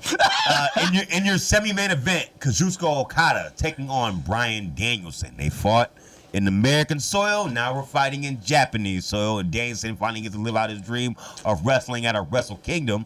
Has wrestled for New Japan in the past before. Did not know that until before this match. Great back match. in ROH days. I feel like this match might have been better than the last one. And the last one was a borderline match of the year. And I feel like this one was even better. Went 23 minutes. Rainmaker gets the finish in this one over Danielson. So they're now 1-1. Next up, we get a recap of the storyline between Naito, who won the G1 and is challenging Sonata for the world title. And then we get that match where, gotta be honest, of the last 3 matches, it was the worst. It wasn't that bad. Naito wins. I felt like Sonata kind of didn't bring it. He was okay, but I didn't feel like he could have did more. He could have did more to match Naito's levels. Plus, Naito's working hurt. You know what I'm saying? And still giving his all. You know what I'm saying? Naito wins with the Destino. Naito wins with the Destino to become the world champion again after 25 minutes 35 seconds. So he gets his roll call at the end. He gets to walk off with that. So that's that. Let's get into the week. Start with Monday Night Raw. All right, Monday Night Raw. We'll start it off with Cody Rhodes. We are in Little Rock, Arkansas. Again, he said he don't know. He don't know what you want to talk about this time. He talks about the Royal Rumble. I love this part. Drew McIntyre comes out here, and he said, "Oh, I know what you want to talk about." He like, let's talk about your time as tag team championship. Which Cody said, "Oh, the Dashing ones." He talked about their time on the Indies. He said it was good enough that WWE got them to call back. He said we both went on the Indies. We both had to fight our way back. He said, "Remember my last match on the Indies was against you, and I told you you'll be a world champion one day. Keep doing what you're doing, because you'll be the first member of your family to hold that title. You will finish your story, but not before I finish mine first." And Rose, as he said, "I'm thankful for this opportunity. I'm thankful I came back. You, on the other hand, just whining and complaining about all the opportunities that you have. And you keep talking about this last match that we had. You tell the story of this last match. You tell about everything went to the last. He was like, but who won that last match?" And then dropped the mic and walked off. So, So he was talking to Seth? no, you're talking to Drew. Okay. Basically saying, like, you keep talking about the story about the last match, but you never tell anybody the fact that I won that last match against you, though. So it eats at you. That's why you keep complaining and you're jealous of me, basically. That's what he basically was saying. R-Truth was selling bootleg Judgment Day merchandise. Priest yelled down before Truth gives him like $5,000. He's like, yeah. He's like, oh, okay. Keep this on the low, though. Don't tell nobody. Don't tell nobody. We get JD Madonna, Donna Mysterio versus DIY. Why? Meet in the middle. DIY gets the win here after 18 minutes. Nice to see that they got a win. I think they're probably going to get slotted into the title picture, hopefully. We get the Karen and Piper Nevin. I call Chelsea Green Karen. She like the WWE's version of Karen. Along with Andy Hartwell, Candice Ray, we get a tag match. That match is next. Candice Ray, Andy Hartwell gets the win. Nia Jax video. Judgment Day ain't happy with R-Truth being around, but Priest pulls out the cash to get them to change their mind. They don't have a problem with it except JD mad because his name's not on the shirt. So I thought he was out the group. Lower Geyser introduced Gunter. Gunter's confused. This how you know you're a true heel. They was cheering Gunter, and he had the look on his face like, wait, y'all not supposed to be like, he looking lost. He was confused. He got confused by the cheers, like, wait, no. You're not supposed to be cheering me. Cheering me. This lead to Xavier Woods. He comes back. This lead to a match against them, which basically ended in DQ because Woods basically hits him with a chair. And then tried to pick up the Woods step and runs and throws him while his head like on the ring post, but he missed barely. So we get that. Kara Tozawa versus Ivar. Maxine Dupree and Valhalla are here too. Tozawa gets this win. And 2 minutes with a sunset bomb. Then after the match, they get jumped. Ripley said she's gonna win the Rumble because Mommy comes out on top. Becky Lynch talked about how they both similar, foreign countries, Rumble winners, killed to that Mania. She said difference is she basically said like, you're better than me. Like she basically like she put Ripley over, basically like you're actually better than me. But now I gotta take that title off you to prove to myself that I'm better than you. Better than you. And she basically said, I want you to win a Royal Rumble. I want you to. Nobody wants you to win it more than me. So, no, damn well you're not winning the Royal Rumble, though. But, we'll set that up anyway, though. Miz and R-Truth versus Judgment Day.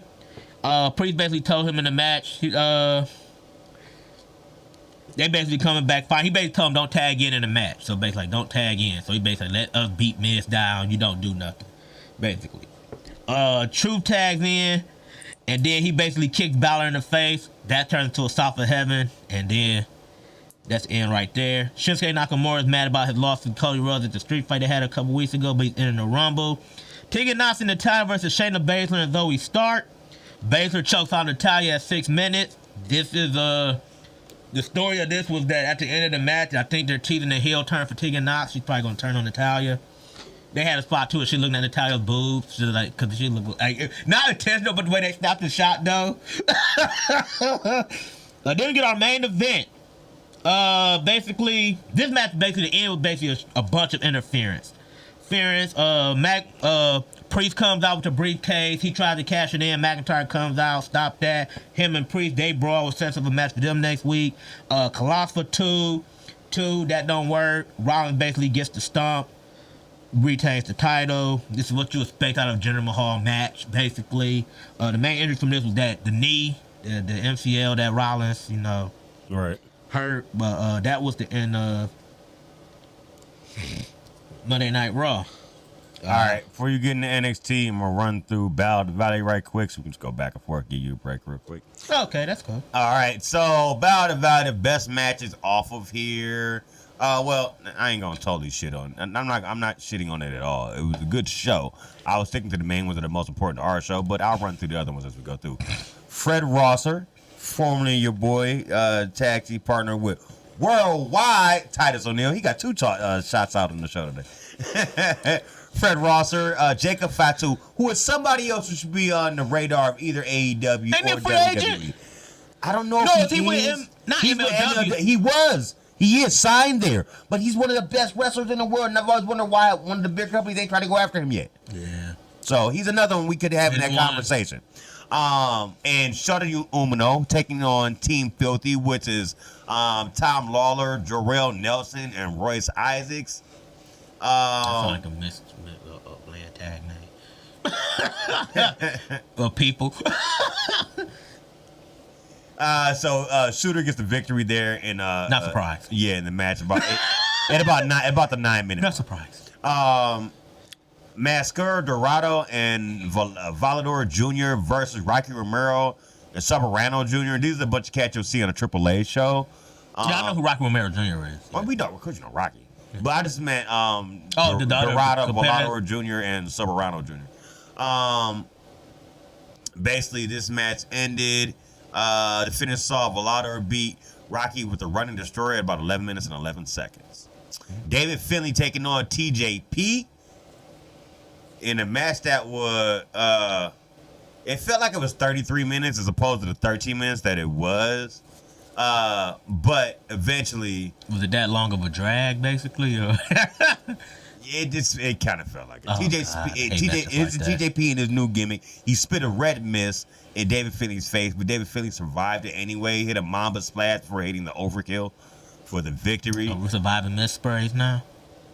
Hey, Moxley did. I'll get into it. We'll talk about it. I'll get into it. New Japan Pro Wrestling Strong Openweight Tag Team Championship. LP and Hikuleu, the champions, taking on the War Dogs, Alice Coughlin and Clark Connors.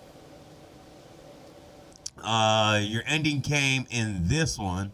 There was some back and forth before LP won with the springboard splash over Hikuleu with 12 minutes and 6 seconds. This is a match I was talking about. Julia taking on Trish Adora for the New Japan Pro Wrestling Strong Women's Championship. Julia retained with a Northern Lights driver at 13 minutes and 2 seconds. Have to say, first time seeing her wrestle, she was awesome. She's very hard hitting. That's how all Japan women. That's how they all are. Yeah, she's very hard hitting. I would like to see more, but so far so good. I'll definitely say for sure. This next match, the reason she always number one on them. Yeah, she that's her style though. She's hard hitting too. And she'll take them hard bumps too. She'll take them back. next match, Bad Dude Tito and Zack Sabre Jr. versus the Chosen Brothers. That's his name, Bad Dude Tito. Okay. And the Chosen Brothers. Now, this was Matt Riddle and a mystery partner. You know why the mystery was given away very fast? Because whoever the fuck was controlling the boards, who puts the chyrons on the TV, when Matt Riddle was in the ring and on the ropes, like doing his thing or whatever, their stupid ass snuck in Jeff Cobb's name on there before they introduced the unknown partner. You know what I'm saying? You know what that remind me of? Heroes of Wrestling. Yes. Yes, it was that status. We got style messing up people's interviews. I'm like, that was butter. Like, why would you flash that on the screen? Now we know who it is. Mentioning the Iron Sheik having crack pipes on pole matches and everything like that. But we did. Chosen Brothers get the victory here. Riddle puts down Bad Dude Tito with a tombstone.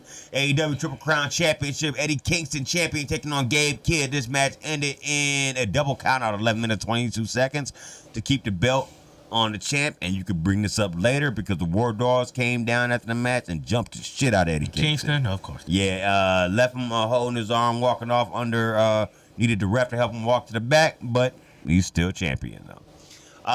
No DQ match. John Moxley versus Shingo Takagi. Great match. First time I ever seen Shingo in a hardcore match. This is the one where I said he did catch the miss.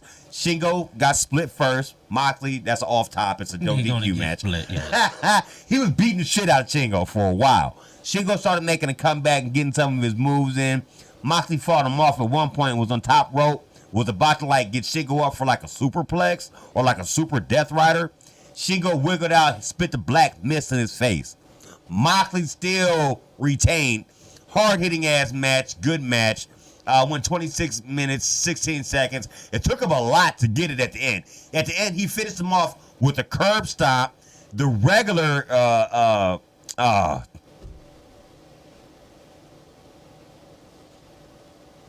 not the Death Rider, but when he does it regular. Dirty Deeds? Well, no, wasn't it? It was Dirty Deeds in WWE. The something shift. Anyway, it doesn't matter. He did that, then picked him up, then did a Death Rider too. So he basically had to do 3 finishers on him to take him out finally, to let him down.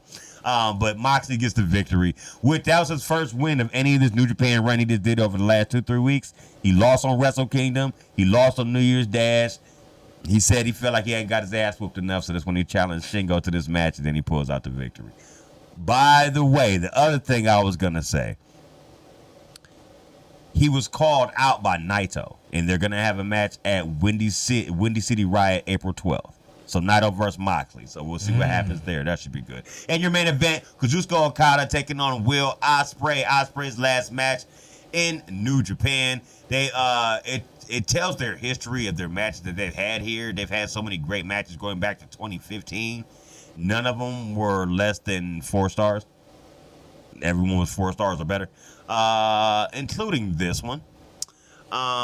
This is a great match here for both. Okada pulled out the victory, though, with the Rainmaker at 28 minutes and 34 seconds. It's one of the matches, very good, but hard for me to be able to explain in words how good it was. You got to go see it for yourself. And that was Battle in the Valley. Alrighty. NXT, first round of the Dusty Classic. 30 minutes to go. Carmelo Hayes and Trick Williams versus Idris and North and Malik Blake. Good match between two guys here. They get the win when the North Face gets knocked out of midair, then he walks into a cold Blake into a flash knee, which finished him at 12 minutes. 10 minutes. There's going to be a storyline. The storyline there's still that tension between Hayes and Trick. It's still there. Still there. Blade and North Face have potential as a tag team. I felt like they're good enough tag team that they could have won. They could have beat them too with the tension that's going on between them two. They could have won that one. I believe they're that good of a tag team, but it's going to a bigger storyline. Something gonna probably happen towards the what's the name. Trick again gets the pinfall here, so it's like Trick is starting to like elevate himself more. Can we talk about the battle royal? Basically, Fallon Henley basically said she's ready to win it. We talk about Dragon Lee, who wins his North American title, then lost it to Obafemi. He basically cashed in like his title shot, basically took it from Dragon Lee and won. Next, we get Elektra Lopez, your girl Lola Vice. Basically said they're gonna win the battle royal. Then Obafemi is here for a chat. He said he told everybody he'll be a champion. Now he's here. He's a Nigerian prince and an NCAA athlete. By the way, he's actually Nigerian. He has the actual accent, not like they did with Apollo Crews when they faked his. I like his accent. He said he would face everybody to defend that title. Dragon Lee said that title wasn't the opportunity. He wants his shot. He said, no, that's going to be a no because I just closed the Over Challengers. What's the name? So, and he said about Vengeance Day, he said, I'll consider it. Eddie Thorpe says happy about his win over Dijak. When Trey Bearhill comes in, talking about the culture. Dijak got some match with him later. Dragunov come in and says he cleared. The story when I was that the week before he got to a match against Ridge Holland. The thing is Ridge Holland gets hurt. It's hurting people. They did a thing where he hurt Dragunov again. And what's that? That's sad. That's your gimmick now. You're the guy that hurts people. And they're putting that in a storyline. They did that with Nia Jax though, so you know. You put that in storylines. Like basically, yeah. Then we get Tatum Pasley and Lara Valkyria. The thing about this match is that Tatum Pasley basically is dressing like Valkyria. Like she's doing everything she's doing the whole mannerism with the ruffs and everything, and it creeps her out. It's kind of like the Trish Stratus Mickey James thing. When Mickey was doing everything Trish was doing, and it just got so obsessive. Kind of like that. Don't matter anyway though. Sorry, your girl Lola Vice takes the pin here. Next we get Ridge Holland versus Spam. No, that's Joe Coffey. My fault. I thought that said Joe Gacy. Read it too fast. Joe Coffey. Yeah. Holland gets the win here. Then proceeds to get his ass whooped after the match by Gallus. Then they talk about Chase U, because apparently Chase U, they said that Andre Chase basically defrauded funds or something like that. So now Chase U is like on active probation. They got money. And so now JC Jane is basically like the saving grace. She's trying to do everything to bring Chase U back. Baron Corbin and Braun Breaker are not on the same page. They basically arguing about their team name. Breaker basically says Wolf Dogs. That's what he thinks the name should be.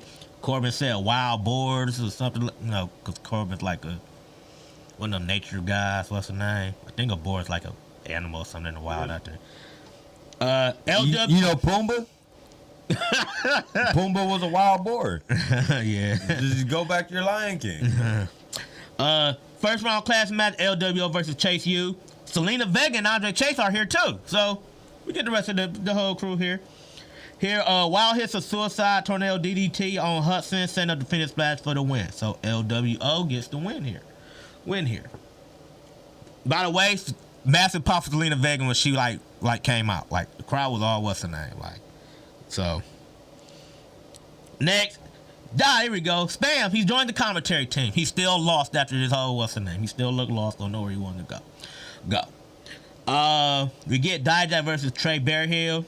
Dijak gets the win at 5 minutes. Next, Trick apologized to Carmelo, but he said he gonna work both matches at Judgment Day because Trick is the number one contender for Dragunov because he won the deadline. What's the name? So he's the number one contender, and basically he pulling double duty. Hey, saying like, man, work the tag match with me and don't worry about what's the name. He looked like no. We talk about Cora J. Some of her ACL injuries will take her out for a year. Then we get our main event is the Battle Royal. Kiana James, Izzy James, Brinley Reeves, Kaylani Jordan, Roxana Perez, Ariana Grace. That's Santina Morellador, by the way, who was back from injury.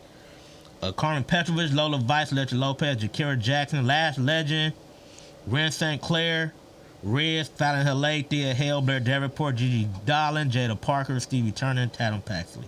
Gonna get to the end of this match. Basically, key parts of this match. Lola Vice eliminated Electra Lopez, then gets eliminated by Tatum Paxley after, and then Lola Vice and Electra Lopez just start brawling for some weird reason. Mind you, they're supposed to be a tag team, by the way. So, we don't know where that's gonna go. Kaylani, You know where that's going. Breakup City. That's what WWE do. Kaylani Jordan had her Kofi Kingston moment, which, like, she was on a rope and she literally got, like, knocked off, and to the point where, like, she basically got knocked to the announce table, and Booker T, like, holding her. Like, I don't know if he, like, accidentally held her, or I don't know, just feel like he looked awkwardly, like, hold her. So she basically, like, what's the name? And she, like, walked to what's the name, and then had to hop onto the steps, get back in the ring. And she's the one for the Kofi one, because she, like, the most athletic one, like, of everybody in the match. I ain't talking about. Match. Oh, but this gets to the end though. Roxanne Perez wins this match with the Pop Rocks. She pins Kaylani Jordan, gets the win.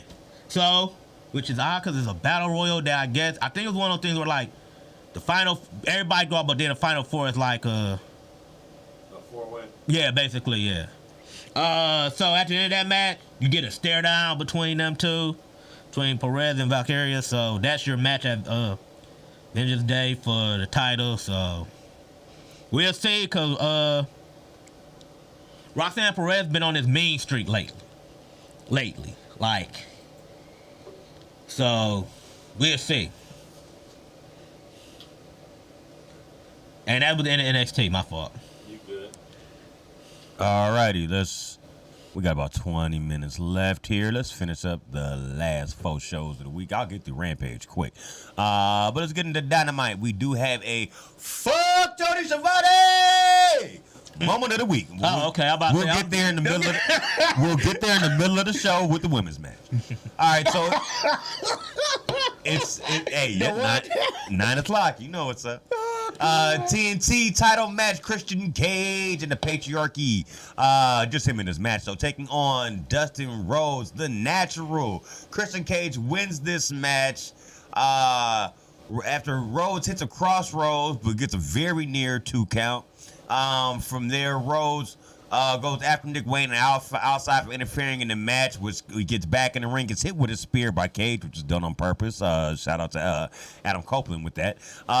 Then he turned that into a kill switch, and then he had hit another kill switch in order to retain the title, though. Swerve Strickland's focused on the World Championship, so he's also watching Hangman Page.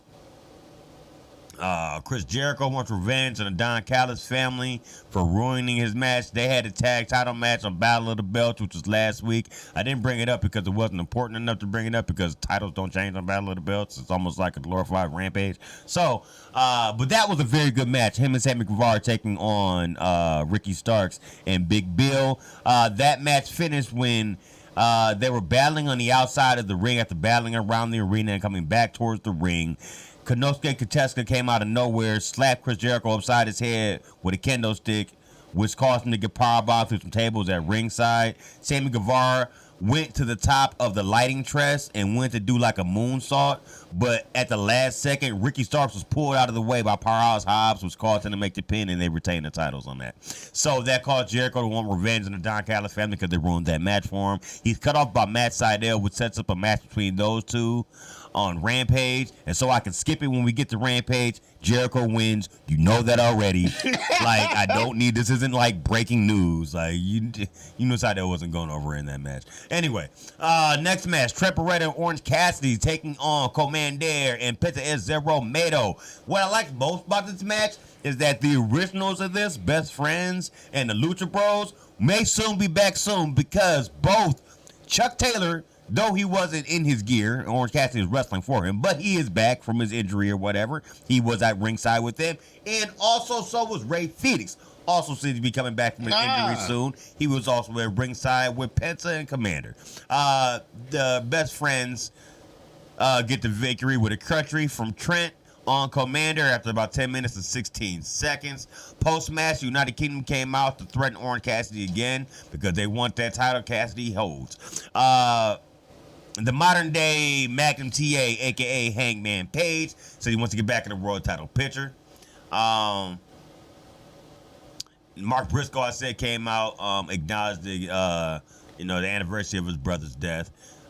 We get a sit-down interview with the new Bucks, who are now heel, who seem to be a little more serious. Now, I told you I love their government name. I love Nick Jackson's heel turns, because his heel turn basically is him just looking like more of a douche. He's a douchey. He'll go just like, so now his douche, instead of the douchey patchy beard, he has this douchey like pencil thin mustache, and they're wearing suits now. Call me Nicholas and Matt. We're Nicholas and Matthew. Yeah, now. Exactly. What? Yeah, Nicholas. They're using full governments.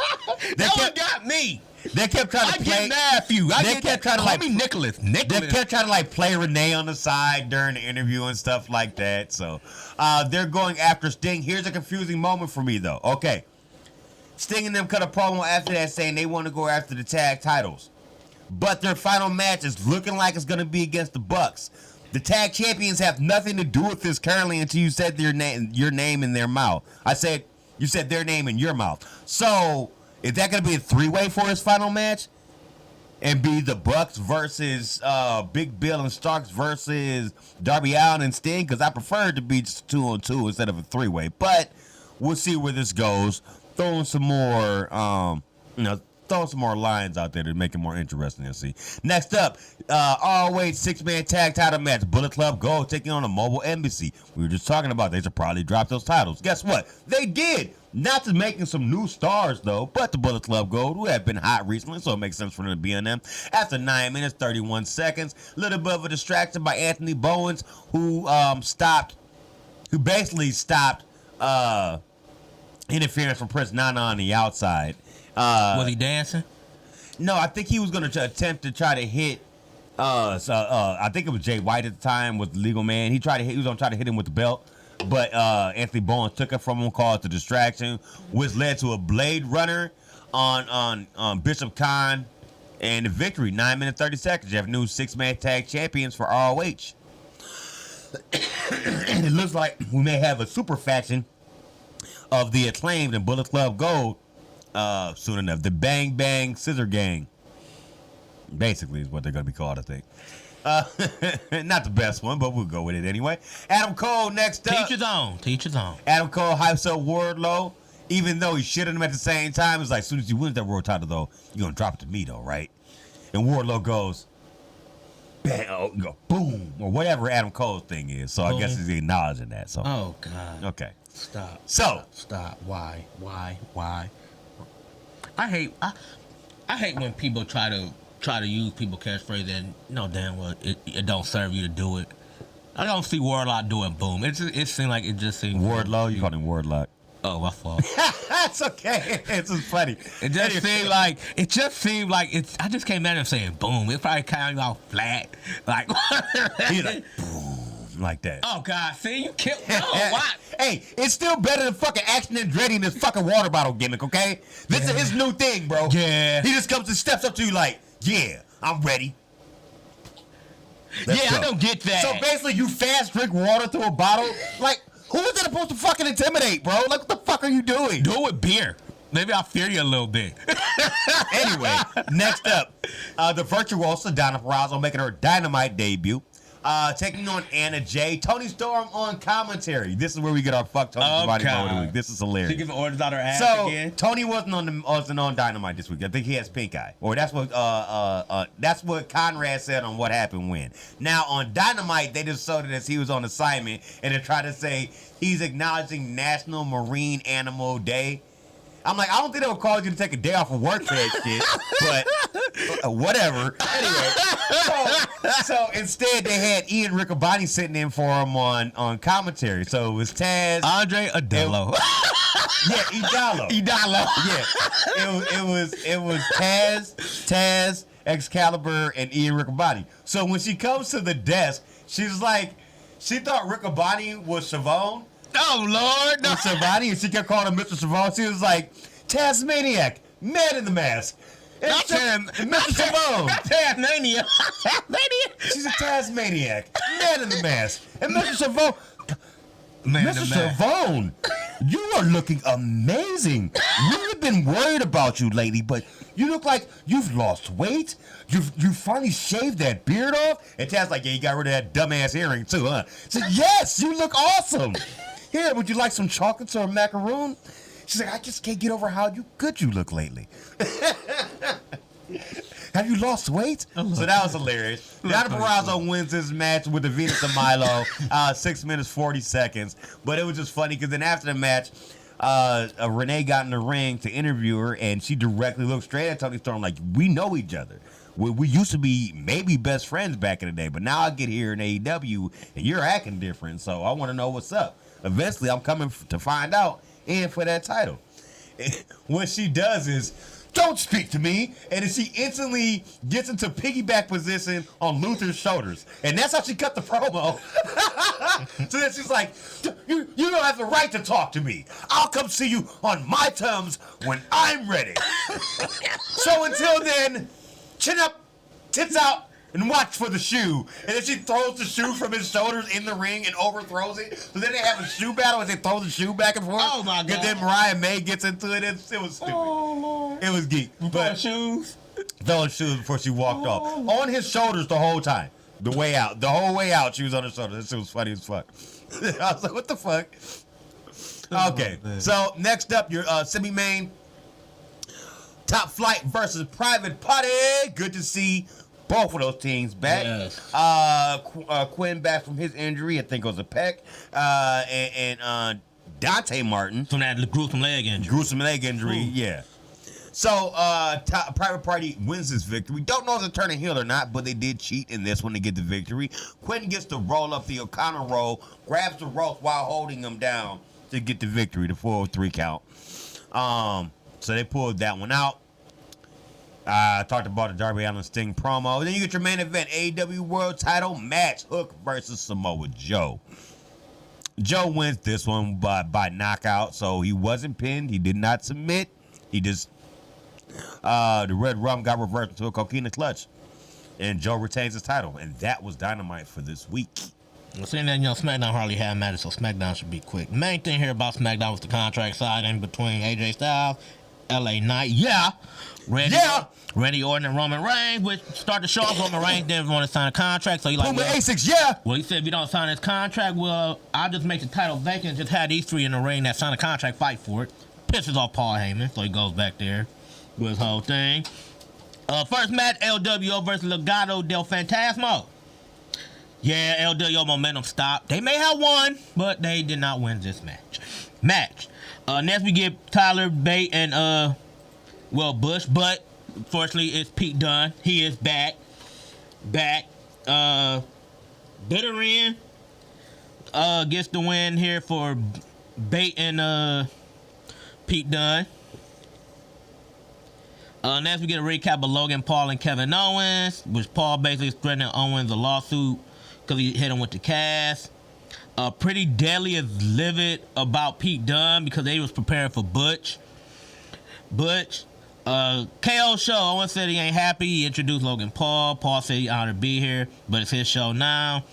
He said he's the reason that he came to WWE. We show that infamous clip of him stunning him at WrestleMania 37, which made 70 people cheer. Owens says he barely remember it. Paul said he wasn't listening to none of that. He's ready to go to war. He's ready for KO. He basically gets a cheap shot in on KO. Roman Reigns basically is yelling at he's yelling at Jimmy Uso. He's yelling at both of them, but it's more like Jimmy. He said, I got one wise man and it's two of y'all, and y'all can't. So it's like, last week was on me. I'll take care of this tonight. And Roman looked so mad that he stopped him. I don't know why. I don't know. But tag team titles. Caden Carter, Katana Chance versus the Unholy Union. That's Alba Fire and Isla Dawn. They get champions retained in 2 minutes. But we all know where it's going. They get challenged by the Kabuki Warrior. They got their name back. We all know where that title's going to go. We get a tribute to Pat Patterson because he started Royal Rumble. He would have turned 83 Friday. Next we get the Final Testament. That's AOP, Karrion Kross, Scar all them. They said they're ready for the Street Profits. Can I say this real quick, bro? You know, we talk about people reaching. They have been reaching with these fucking names, bro. It's not like back in the day where you can drop a dime like Legion of Doom in the middle of a promo and that's their name and it's legendary as fuck. What did you say Isla Dawn and them's name was? The Unholy Trinity? Unholy Union. Okay, and then what was the other one you just said? Oh, Final Testament is Man, come on, man. for Carry Cross. Some of these is just cheese. Like, it ain't even cheese. It's just like, that's not really gonna get over, I don't feel like. Like, it's almost too wordy. It's just not, it just don't roll off the tongue enough. None of them do. Go ahead, continue. I'm sorry. Next we get AJ Styles versus LA Knight. Jimmy Uso come for distraction. Solo basically takes them both out for the DQ. Then we get our main event, which is Randy Orton versus Solo. Nick Aldis is there with the contract. Again, the same thing happened. Jimmy comes out to interfere. LA Knight sends him over. AJ Styles come out. This leads to a brawl. Orton wins with the RKO. Post-match, Knight takes Styles out. He gets RKO. Spears also gets RKO. Not Spears, Styles gets RKO. Randy Orton comes with a Superman punch. Stops the contract. Then all of a sudden goes for a spear. That turns into an RKO. RKO. Then Randy Orton basically standing tall and illustrating the RKO on everybody. Everybody. And the way he did was so smooth. He waited till Roman literally came full speed. It was like, RKO. It's like the lowest RKO ever. But it was still nice though. Alright. That's the end of SmackDown. Let's get in the Rampage so we can get out of here. I'll make this one quick. I got to put my hoodie on. I feel you. That's why I did that while you were talking. The match started Chris Jericho, Matt Sydal, as I said. Jericho won that match. Next match, Penta Zero Mato taking on Anthony Henry. He won this match in 3 minutes and 52 seconds with the Fear Factor. Chris Statlander versus Queen Aminata, who's been getting a lot of work in losing fashion recently in AEW. Loses this one to a spinning fisherman driver after 8 minutes 48 seconds. Post-match, Hathaway came out, was trying to get Statlander on his side again. She didn't seem pleased with him trying to celebrate the win. Then they had Willow Nightingale said that her travel accommodations had been canceled and she thought that he did it. So then they both walked off to the back to try to like figure it out. But then Nightingale still looked pissed off, so maybe that's gonna lead to a heel turn for her soon. We'll see what's up. Jay Lethal and Jeff Jarrett. Wow. Wait, hold on. There's a wild slap nuts on the loose. Go ahead, I'm ready. Dylan. J-E-double-F J-A-double-R-E to double T, Jeff Jarrett. Him and Jay Lethal apparently have beef recently, and he keeps saying that Jay Lethal's the reason why they haven't been winning lately, and he wants him to go figure shit out and leave them alone, I guess. Like he's trying to kick Lethal out the group. Lethal said he's glad in a way because he can get back to being a strong wrestler. Sajak Jet agrees. It's time to get rid of Karen Jarrett. I didn't see that one coming either. Oh man! Okay. Lethal storms off, said he might want to win singles gold. Then we have your main event, which is Darby Allin versus Jeff Hardy. Whoa! Yeah, this is like the past meeting the future, I guess. Yeah, you can say that. Both of them guys throw their bodies around reckless. So one is straight and sober, and the other one this match is Victory Road 2011. This match was under relaxed rules. It went about 13 minutes. Relaxed rules? That makes sense for two crazy fuckers. 13 minutes, 45 seconds. They spent time on the floor trying to go for a table. Hardy misses a swanton through that said table, though. Back in the ring, coffin drop hits Hardy's raised knees. Only to have Darby Allin get him in a roll-up, though, and get the victory. So Darby Allin wins. And that was Rampage. And that was also our show for this week. As one half of your host, I'm Rob. I'm Clint. Caught him mid-swallow. That was my fault. And this has been Hot Tag Russell Corner. We will see you soon. Hopefully next week. Same place. Ron, send us home, please. Real shit. Blue chip shit. Noty with the ring. Yo.